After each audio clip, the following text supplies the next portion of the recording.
یہ خواب رحمانی نہیں شیطانی ہو سکتا ہے۔ لیکن حضرت ابراہیم علیہ السلام اس کی چال کو پہچان جاتے ہیں اور جلال میں آ کر زمین سے 7 کنکریاں اٹھاتے ہیں اور پوری طاقت سے شیطان کو مارتے ہیں۔ شیطان وہاں سے بھاگ کھڑا ہوتا ہے۔ ناکام ہونے کے بعد شیطان بی بی ہاجرہ کے پاس جاتا ہے۔ ہاجرہ راستہ بھول گئی ہو، دور ہو جائے شیطان۔ اور پھر حضرت اسماعیل علیہ السلام کو بہکانے کی کوشش کرتا ہے کہ تمہارے والد تمہیں ذبح کرنے جا رہے ہیں، لیکن حضرت اسماعیل علیہ السلام بھی اسے کنکریاں مارتے ہیں۔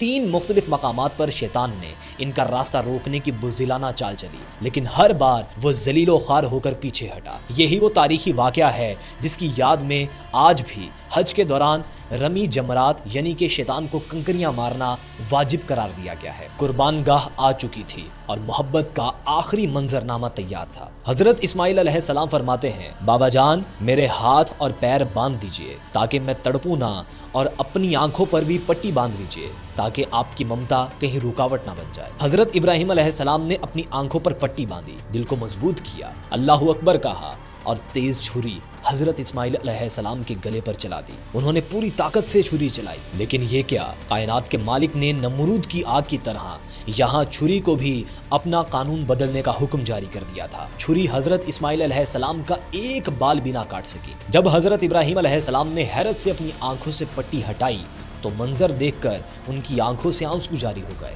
حضرت اسماعیل علیہ السلام ایک طرف صحیح سلامت کھڑے مسکرا رہے تھے اور ان کی جگہ جنت سے لایا گیا ایک دمبا ذبح ہو چکا تھا۔ غیب سے آواز آئی، اے ابراہیم تم نے اپنا خواب سچ کر دکھایا۔ اللہ رب العزت کو اپنے بندوں کی یہ ادا اتنی پسند آئی کہ اسے قیامت تک آنے والے تمام مسلمانوں کے لیے ایک لازمی عبادت اور عید کا تہوار بنا دیا گیا۔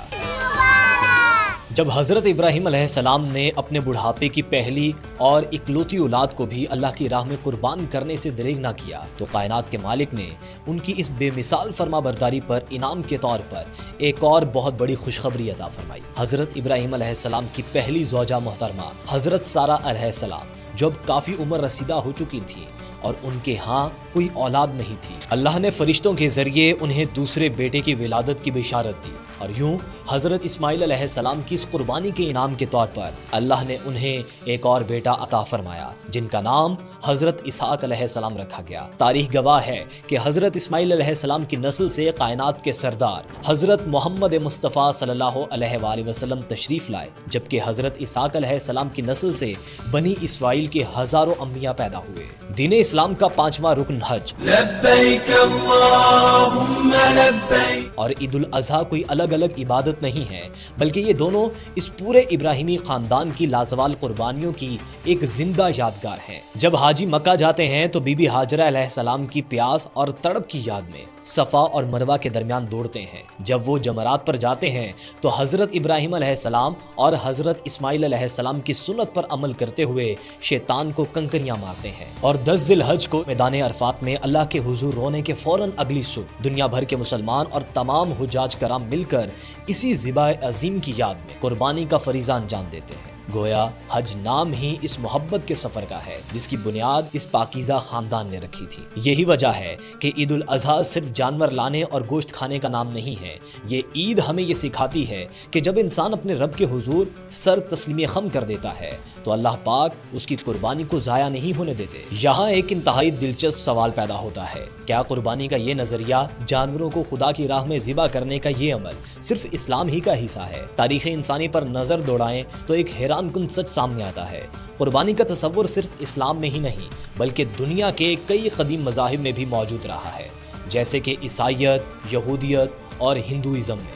لیکن اسلام نے قربانی کو صرف مذہبی رسم نہیں رہنے دیا بلکہ اسے دنیا کے سب سے بڑے سوشل ویلفیئر سسٹم میں بدل دیا۔ اب بات کریں کہ یہ قربانی اور جانور کا ذبح کرنا کیسے جدید سائنس کے تقاضوں پر پورا اترتا ہے، آئیے سمجھنے کی کوشش کرتے ہیں۔ جدید سائنس بھی یہ مانتی ہے کہ گوشت انسانی جسم کے لیے پروٹین، آئرن اور ضروری غذائی اجزاء کا اہم ذریعہ ہے، خصوصاً غریب طبقات کے لیے قربانی کا گوشت ایک بڑی نعمت بن جاتا ہے۔ آج مہنگائی کے اس دور میں لاکھوں غریب خاندان ایسے ہیں جن کے گھروں میں پورا سال گوشت نہیں پکتا۔